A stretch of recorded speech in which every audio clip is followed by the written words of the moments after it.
శ్రీ గురుభ్యో నమః. శ్రీమాత్రే నమః. ప్రేక్షకులందరికీ 2026వ సంవత్సరం నూతన ఆంగ్ల సంవత్సరం ప్రారంభమవుతూ ఉన్న సందర్భంలో శుభాకాంక్షలు తెలియజేస్తూ ఉన్నాము.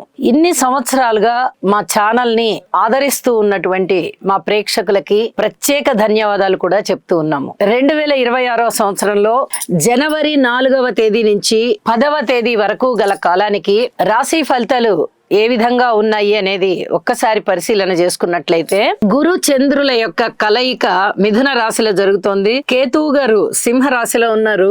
ఇక బుధ శుక్ర రవి కుజ ఈ 4 గ్రహాలు కూడా ధనస్సు రాశిలో ఉన్నాయి. రాహు గారు వచ్చేసి కుంభరాశి, శని గారు వచ్చేసి మీనరాశి. గ్రహస్థితులు ఇలా ఉంటూ ఉండగా వారాంతంలోకి వచ్చేటప్పటికి చంద్రుని యొక్క స్థితి మాత్రమే మారి ఉన్నది, కన్యా రాశిలోకి వచ్చి ఉన్నది. ఇక గ్రహస్థితుల యొక్క అలాగే సమ్మేళనాల యొక్క ఫలితాలు ఏమిటి అంటే, గురు చంద్రుల యొక్క కలయిక గజకేసరి యోగాన్ని తెలియజేస్తుంది.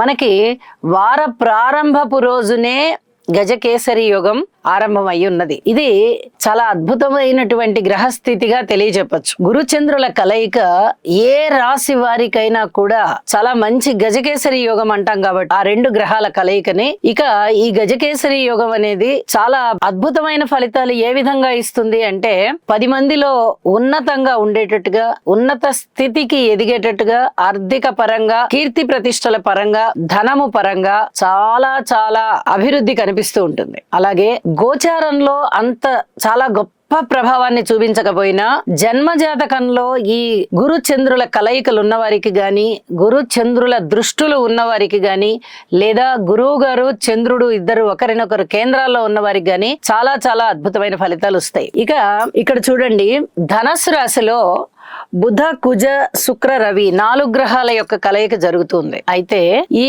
4 గ్రహాలు కూడా ఇటు గురువు గారి దృష్టిలోనూ ఉన్నాయి, ఇటు శని గారి దృష్టిలోనూ ఉన్నాయి. ఈ కలయికలో మనం ఏమి చెప్పుకోవచ్చు, వివాహేతర సంబంధ బాంధవ్యాలు ఉన్న వాళ్ళకి గాని చాలా జాగ్రత్తగా ఉండాలి అని చెప్పుకోవచ్చు. అలాగే రోడ్డు ప్రమాదాలు విషయంలో, అనారోగ్యం విషయంలో, ఆర్థిక పరమైన చిక్కుల విషయంలో చాలా చాలా జాగ్రత్తలు తీసుకోవాలి. ప్రతి రాశి వారు తీసుకోవాలి. ఇది ప్రతి రాశికి ఏదో ఒక స్థానం అవుతుంది కదా 12 రాశుల వారికి కూడా. కాబట్టి ఇక్కడ చతుర్గ్రహ కూటమి కాబట్టి, అందున శని గారి దృష్టి పడుతోంది కాబట్టి ఈ చెప్పుకున్నటువంటి విశేషాంశాలు అతి జాగ్రత్తగా మీరు సంచరించుకుంటూ వెళ్ళాలి. ఇది మటుకు చాలా చెప్పదగినటువంటి సూచనగా తెలియజేస్తూ ఉన్నాను. ఇక కుజుని యొక్క 4వ దృష్టి శని మీద ఉంది. అలాగే శని గారి యొక్క 10వ దృష్టి కూడా కుజుని మీద ఉంది కదా. అలాగే కుజుని యొక్క సప్తమ దృష్టి గురుచంద్రుల మీద ఉంది. ఇక్కడ గురు మంగళ యోగము, చంద్ర మంగళ యోగము కూడా ఏర్పడుతున్నాయి. కాబట్టి ఈ సంవత్సరం ప్రారంభంలో ఏర్పడుతూ ఉన్నటువంటి ఈ యోగాలు ఏ రాశి వారికైనా సరే జాగ్రత్తలు తీసుకోవాలి అనే చెప్తూ ఉన్నది.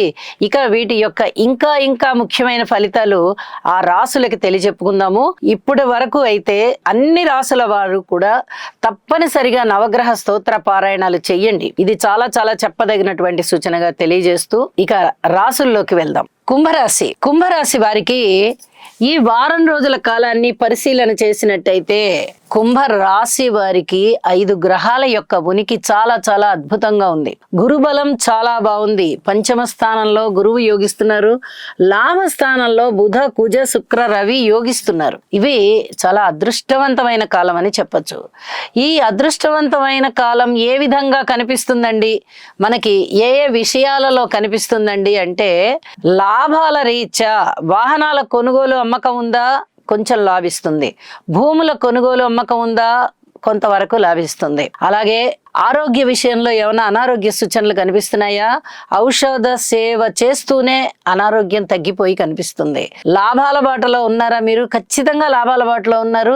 అనేక రకాలుగా లాభాలని తీసుకుంటున్నారు.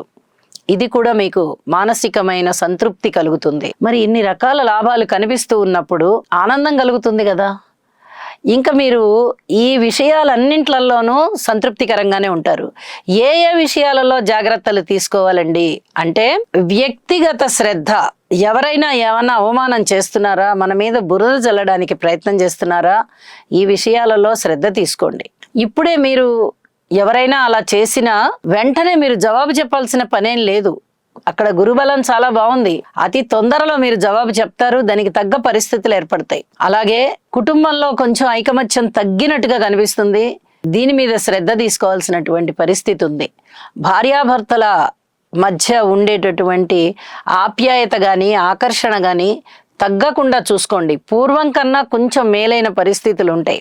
పూర్వం మరీ పూర్తిగా వ్యతిరేకంగా ఉన్నాయి, ఇప్పుడంతా వ్యతిరేకత కనబడడం లేదు. అలాగే అన్ని విధాలా బాగున్నది అనుకున్నప్పుడు ఇక్కడ లాభస్థానం బాగుంది, గురువుగారు బాగున్నారు, 2 విధాలుగా బాగుంది. పైగా లాభస్థానం మీదే గురువుగారి దృష్టి ఉంది, పంచమ స్థానంలో గురువుగారు ఉన్నారు.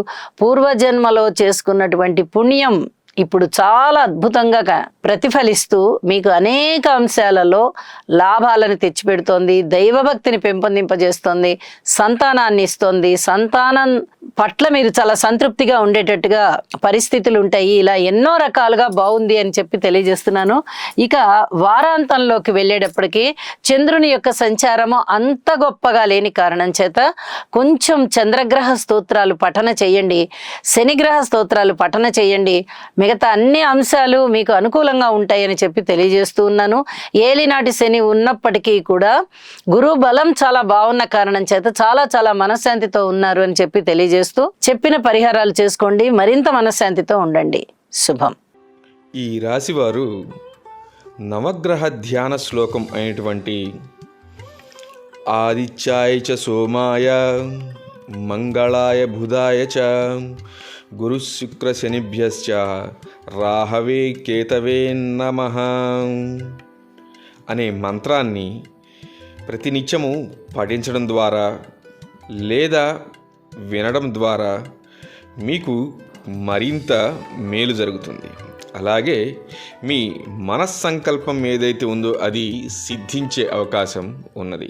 శనిగ్రహం యొక్క అనుకూలత కొరకు నీలాంజన సమాభాసం రవిపుత్రం యమాగ్రజం ఛాయామార్తాండ సంభూతం తం నమామి శనైశ్చరం. ఓం క్రాం క్రీం క్రౌం సహ శనయే నమః. చంద్రగ్రహ అనుకూలత కొరకు దధిశంక తుషారాభం క్షీరోదార్ణవ సముద్భవం నమామి శశినం సోమం శంభోర్మకుటభూషణం. ఓం శ్రాం శ్రీం శ్రౌం సహ చంద్రాయ నమః.